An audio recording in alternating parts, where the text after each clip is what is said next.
Well, welcome back to the Encounter Faith Podcast, everybody. My name is Ross, and if I sound a little different, it's because I'm coming from the home office taking care of a sick kiddo today. But Pastor Elisabeth is the exact person I'd want to be interviewing while I'm dealing with the current mess of my life. So welcome, Pastor Elisabeth. Hey, it's basically the same thing as sitting in the same room.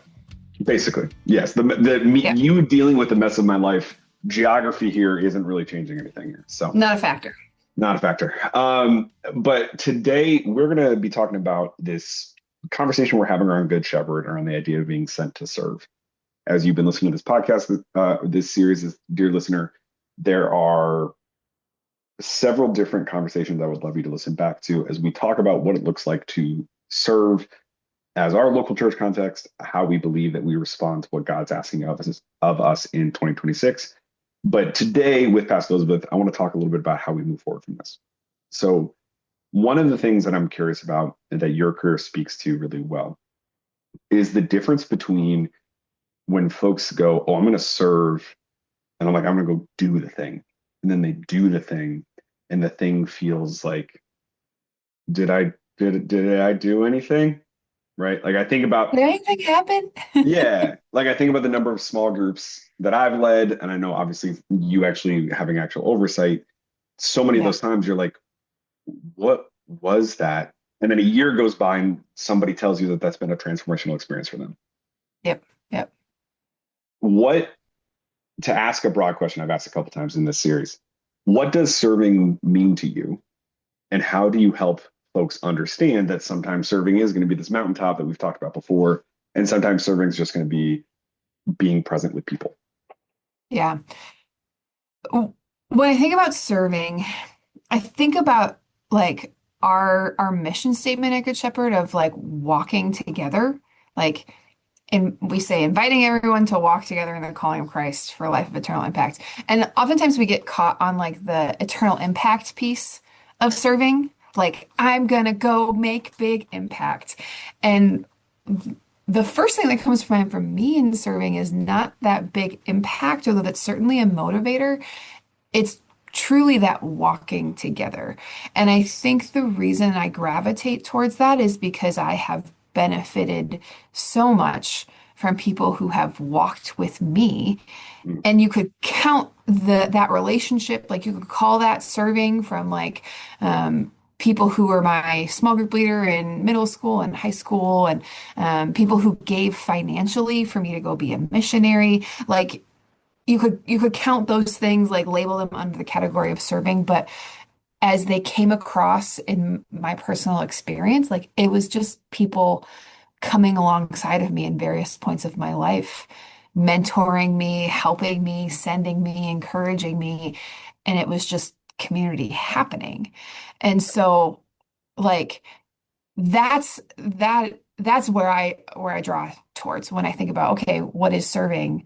Like it is us walking together in the doing life together sorts of ways. And the serving piece of it is I'm doing that intentionally. Yeah, these are my people, this is my community, but I am choosing to invest my time, my energy, and resources into somebody else from my perspective that is serving. But I think about it and walk together because of how I've received it. Yeah, I like it a lot. It makes me think of somebody who serves with us, a Good Shepherd, who serves in a disability ministry. And I remember asking him once about what his job is for Buddy Break. And he was like, I just feel like I get to just like make friends. Right. And the idea being he's planning, he's being intentional, he's doing that type of work, but he's really, he is fueled to do that because he knows the relationship benefit that's going to come at the end. Yep. And I think we often can either get too wrapped up in the task or too wrapped up in the relationship and wind up being analysis paralysis when it comes to serving, especially at a big church like ours. Because the thing that what you said makes me think of is there's lots of folks who listen to this who might be going, okay, I want to get involved, but I don't know where to start. Mm-hmm. And whenever I hear that, I immediately hear that as a comms person and go, well, over the past several weeks, I've been talking about this is where to start, and this is the thing, and this is the thing, and this is the thing. But that's not actually what they're asking or what they're saying. what they're saying is that there's something that is in the way, there's something that feels intimidating, there's something that feels inaccessible. Hmm. As someone who spent a majority of her ministry career recruiting, I'm curious, what have you found in moving folks from I want to get involved, but I don't know how to getting involved? Like what's Hmm. worked and what hasn't? Yeah.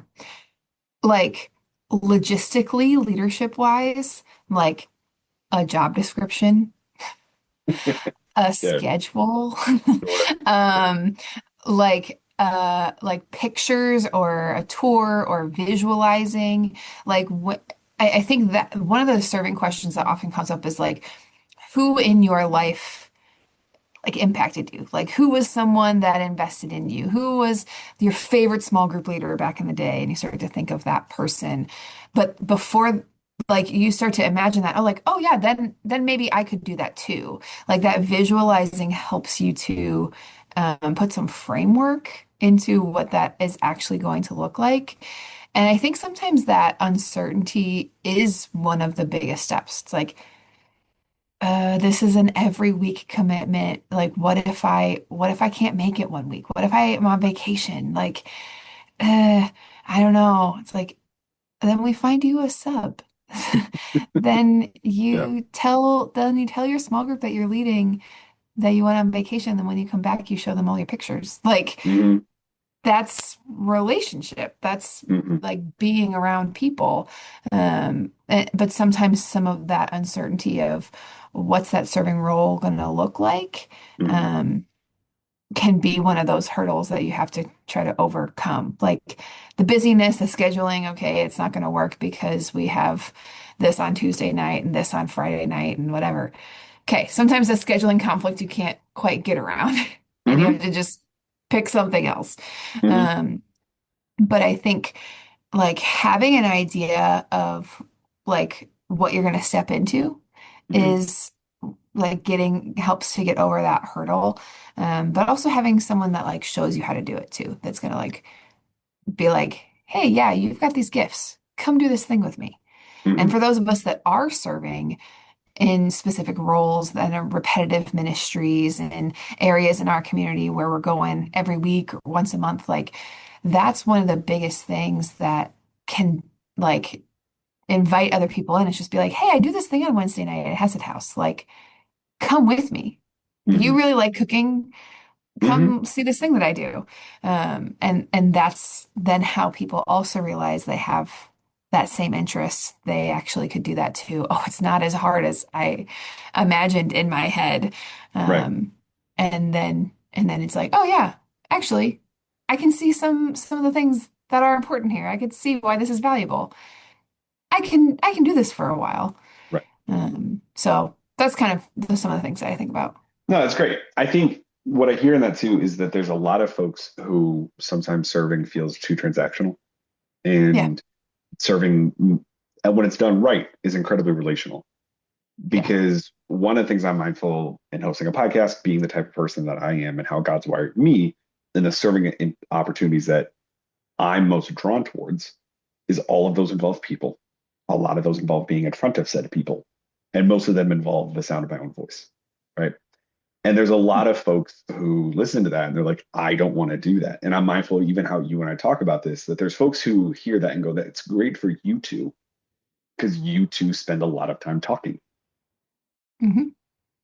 But the simple things you're talking about of having like job descriptions, clear expectations, grace, etc., not only are just the right way to do this and most effective way to do this and all that kind of stuff, it also opens up the imagination for folks who maybe are gifted in ways that they don't naturally see can be useful to um, the work that of the ministry that they're trying to be a part of. Yeah. When I think about all of the ministries that I directly oversee when it comes to like family life at Good Shepherd, and when I think about roles that need to be filled and inviting people into the ministry and what volunteer recruitment looks like we think of it as transactional. When people ask you to do something, it's like, like you kind of have that resistance of like, sometimes I go to people that I really like over and over, ask them to do something. And I'm just like, hey, tell me no. Like, Hmm. please just tell me no because I don't Hmm. want you to think that because you told me no last time, now you have to tell me yes. And it's a one-to-one sort of thing. Like, I have lots of those conversations. But like, my heart behind the invitation is like, I see the ministries that are happening around the life of the church, and I genuinely want people to see that too. Because as much as like the week in, week out of like leading a middle school boys small group can be like a lot, Hmm. like Hmm. Hmm. there's also there are also magic weeks where like all of a sudden they're listening to you and like, what's happening? They're having a Right. great conversation. And you would never be able to predict that. But Right. simply because you showed up consistently over a period of time, they went from wild to now you've known them for 23 weeks and they're like, actually, I've always wondered if God is like always in heaven or if he ever Right. really like thinks about me at all. Like, Oh, ah. Whoa, hey, that's why I'm here. Like we see that all the time, every yeah. single year. I mean, every single week, like something is happening in a various area of the ministry. And when you serve in a role on a regular basis, inside and out or outside of the church, there's monotony Hmm. for sure. Hmm. But the consistency of serving in a community over extended period of time allows you to see the seeds that are planted and the way God cultivates growth, and then eventually the fruit that He is bearing forth through your faithfulness in one area. Yeah. And you can see the work that God does over time. And I think that's one of the biggest things that when I'm inviting people into serve, I'm like, I want you to see what God is doing. But you miss out on it if you're not in the week to week and realize that it is such a big deal when that nonverbal student knows your name. Like you don't capture that moment and what God is doing in that moment unless you have been consistent with that student Hmm. for years. Hmm. Um, but you know it when you see it and witness it that like, whoa, God is up to something and I would have missed it. Thanks for listening. We'll be right back.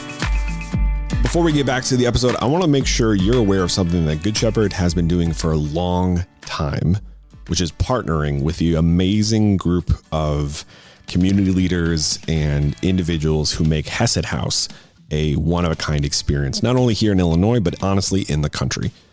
If you are someone who is looking for a place to serve, looking for a place to get connected, looking for a place to meet more people who are already a part of Good Shepherd, this church that sometimes feels bigger than you know what to do with, getting started by serving at Hesed House is an amazing way to do that. We have a regular schedule of serving at Hesed House. So yes, there is a big team that participates every other month, but there's lots of different ways to get connected. So in the show notes right now are the dates for the next time we are serving, but also more information on how you can connect to our wonderful mission partner, the folks at Hesed House. Thanks for listening. Let's get back to the conversation. Or this environment or this ministry. Yeah. Because I think what's helpful for folks to hear in that too is the time that Pastor Elisabeth is describing it can be really highly contextualized. I remember hearing somebody talk about this once about why they never ask parents to serve in their kids' ministry. And it was because their quote, which always made me laugh, was because it is a Herculean effort to get your kids to church hopefully both wearing shoes, hopefully wearing clothes that are on the right way.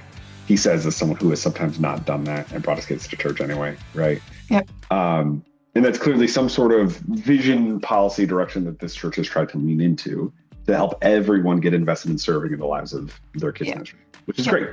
More power to them. But you don't have to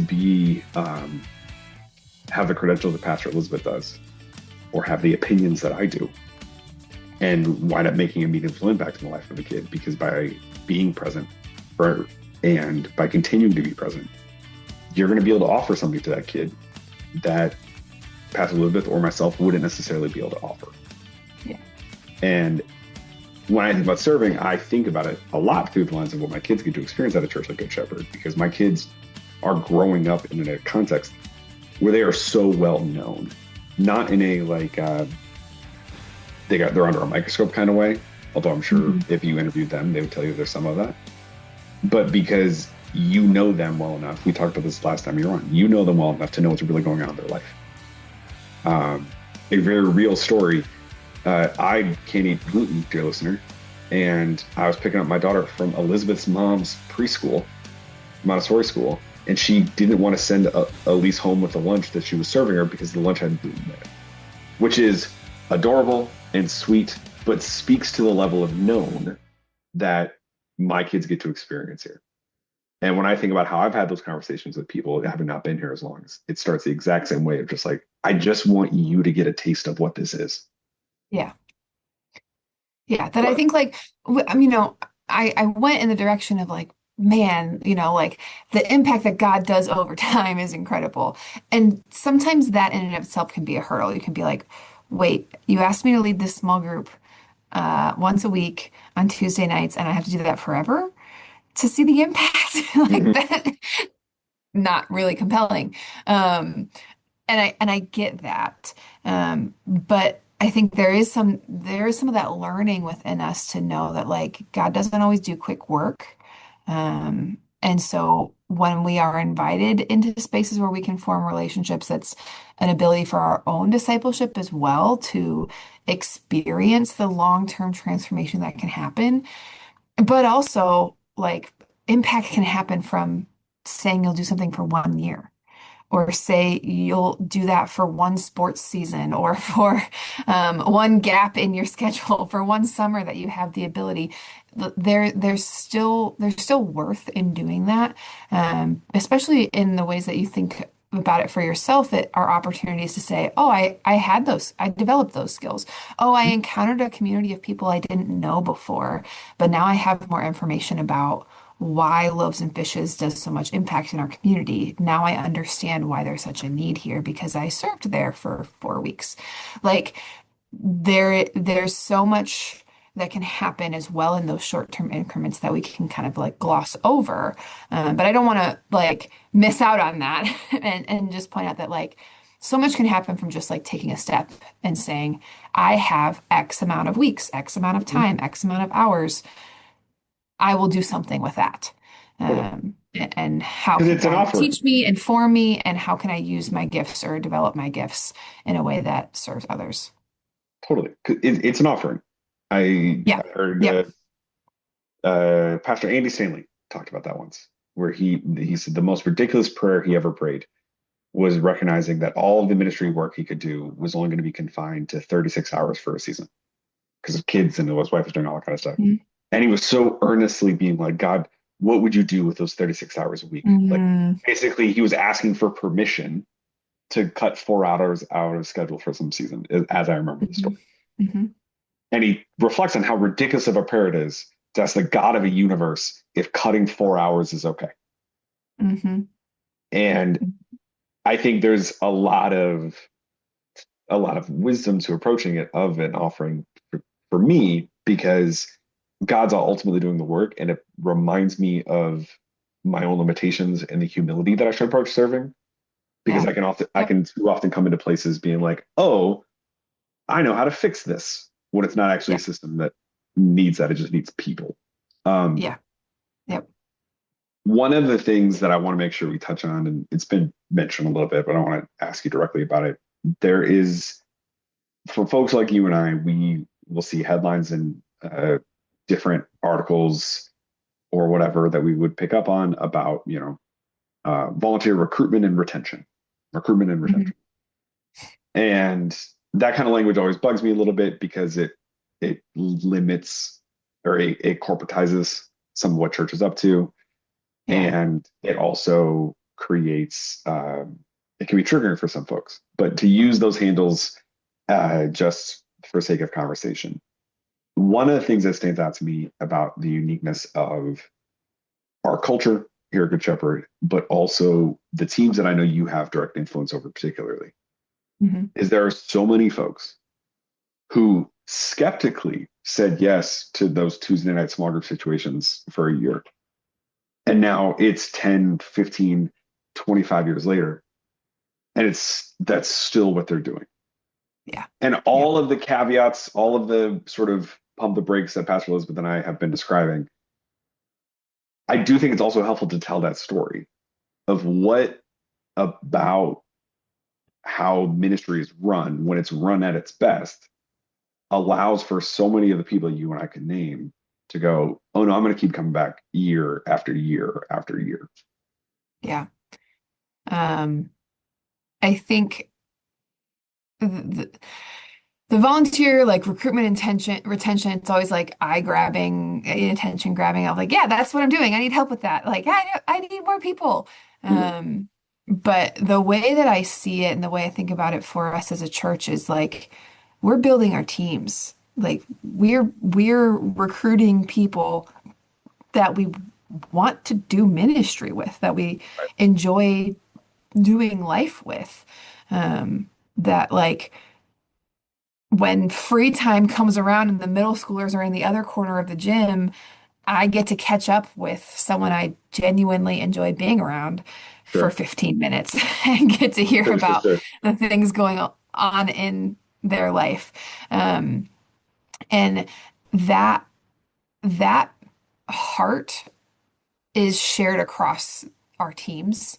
Mhm. And that's something that I think is such a strength of Good Shepherd is that we are not trying to plug people into a role just because it's open, but like our ministry leaders are genuinely building teams of people that they care deeply about and want to know more about. And so part of the effect of that is that there are people who have stayed in their roles of ministry for over a decade because they know that when they text and say, I'm sick, or my daughter is sick, or my mom is sick, like their response is not, oh shoot, dang, really wish that wasn't happening. Like their response is like, how can I pray with you? Right. And there's a follow-up days later, and there's check in the next week. Hey, how did last weekend go? Like, hey, I know you like, hey, you know, Jimmy asked about you and he missed Right, you. right, right. Like, there's I see that in our leaders and I see that in our ministry that there's such a like relational investment that develops over time that the more that you're serving in the areas of ministry, the more you recognize that like you can be a real person. Yeah, yeah, I like And that. I think that is one of the keys to finding an area of serving that you can do with longevity is finding the spaces that fill you with life because you're using your gifts and you're seeing your value, but then also make you feel like a real person, part of a real team. Mhm. Because if you feel like you have to put a mask on or you have to be the expert with all of the right answers, or you can't ever take a week off because you're totally guilt tripped into they need me, I need to be here every week, that's not going to be something that is sustainable for you for the long haul. But if you are in those spaces where you're using your gifts, you see you're using your gifts, you're seeing your value, and you also can be a real human that has ups and downs, that's when you're going to be able to stay in that space for a long time and begin to see how God uses your gifts and Mhm. is at work in community. And you can do that over time to see the impact that happens generation after generation. Yeah, that's good. Yeah, it's something that I think too many people live out the experience. They have that singular person, like you talked about at the beginning, who made that big impact in their life. And I'm grateful for opportunities to have conversations like this so that we can name the thing, because I don't want this to be something that folks look at and go, oh, that's something that is a something that that person does, and not Yeah. recognize the invitation that God has for them to lean into what he wants for them in that season.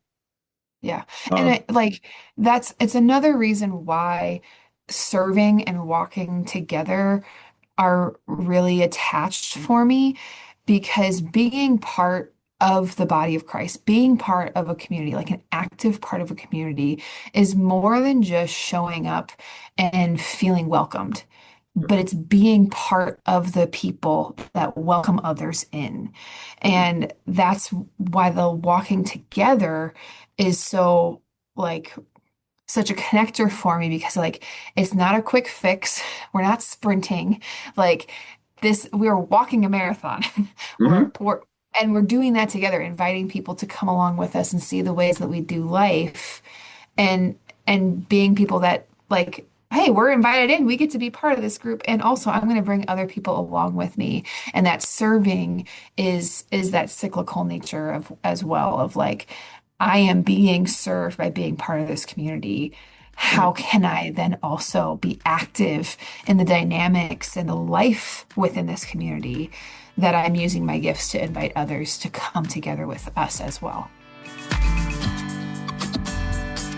Thank you for listening to the Encounter Faith podcast. This podcast is a service of G. Shep Productions from Good Shepherd Lutheran Church in Naperville, Illinois. All rights reserved. If you're in the area, we'd love to meet you on a Sunday morning at our 9 a.m. or 10:45 services. At Good Shepherd, we are inviting everyone to walk together in the calling of Christ for a life of eternal impact. This podcast is produced and hosted by me, Ross Cochran, and our theme song is Wake the Earth by 1111 Worship. Thank you for listening. We'll talk again soon.